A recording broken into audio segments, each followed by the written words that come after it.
Hi, this is American English with Linda, and I'm responding this time to something that my students in class have been asking me about. When do you use in and when do you use on and when do you use at when you're talking about where or when? So this will be the January lesson 2. This is part 1. I'm going to talk about when. After I finish this video, I will do another one on where. So let's look at how you use these when. We use at for time in these situations. Exact time on a clock. We will meet at 2 p.m. Exact time within a day. We will meet at noon. These are exact times. We will meet at the beginning of the ceremony. This is an exact time related to an event. It's exact. Now, a little bonus information that goes with that, you could also say, let's meet just before the service, or let's meet right after the service. Those are also exact times. I hope that after you read the rules, you will practice the blue sentences over and over again if it's something you need to learn. Learning it in a sentence is better than just trying to remember a rule. So let's go on to the word in. In is used for time. It's in the future, probably very soon, but not as exact. So we will meet in a few minutes. That's not an exact time. We will meet in an hour. That's sort of an approximate time, within something close to an hour. We will meet in 3 days. We're not giving an exact time on those 3 days, but it's somewhere in the future, about 3 days. And then we use it with a month, a year, or a century without the exact day. For example, we will meet in July, just the month. We will meet in 2027. Just the year. We traveled to space in the 20th century. Those are all ends because it's just the general month, the general year, the general century. We can use on for time. It's the day of the week or the calendar date. Even if you give the date, you're not telling exactly when on that date unless you put the time, which would be at a certain time. So we use on for a time that's not quite as specific as the exact time. We will meet on Thursday. We will meet on May 10th. Now, if you're writing it, you would say May 10 probably, but if you're saying it, you're going to say 10th with the TH. We will meet on Tuesday, May 10th. I can use both the day of the week and the day on the calendar month, but I've got the exact date, but not the time. So we say on.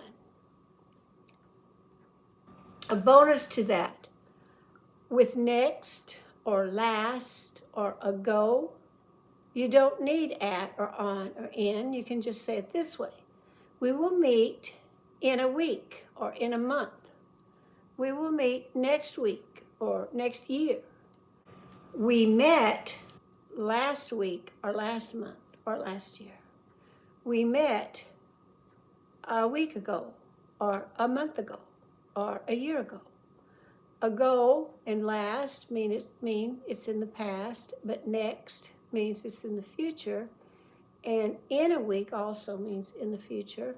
Here's a sample conversation. Joe says, do we need to meet again in 2027? Bob says, yes. How about meeting in July? Joe says, that's fine with me. How about on Saturday, July 3rd? Bob says, okay, let's meet at 2 p.m. Joe says, I will put this on my calendar. For our meeting in 2027, we will meet again at the office on Saturday, July 3rd at 2 p.m. Okay. Here are a few more examples of those uses for when. When will I see you again? At 3 p.m., at noon, at the beginning of the event, in 10 minutes, in April, in 2027.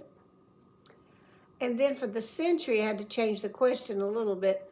When were all the inventions created? In the 21st century. When will we meet, or when did it happen? On Saturday, on January 5th. On Saturday, January 5th. On January 5th, 2026. Another way to say this is on the 5th of January 2026. Fifth is tricky because it has two hard sounds. Fifth and then fifth, fifth. Okay, a bonus for this. When the year is after the date, do not use in. For example, on January 5th, 2026 at 2 p.m., January 5, it could be written that way. On Monday, January 5th, 2026 at 2 p.m. We didn't use in because in a date, it's not necessary. You just put commas around the year and that's enough. But if it's by itself, you're going to put in front of it. A bonus. What about since and for? Those are used to tell time as well. So let's see how we use them. Since is from a start date or a start time. David has been working here since May of 1998. I've been waiting since 4 p.m. So I'm looking at the time and the distance and then referring to up to now. From that first time up to now. But when I use for, I'm going backwards. A length of time ending with now. I have been living here for 7 years. Here backwards for 7 years. I'm looking backwards. Here I'm looking forward from the beginning date to now. Here I'm looking from now backwards 7 years. Hannah and Mark have been married for 23 years. They're married now, and I can go back 23 years to when they got married at first. So I'm looking backwards for and forwards from the old date or time forward to now when I use since.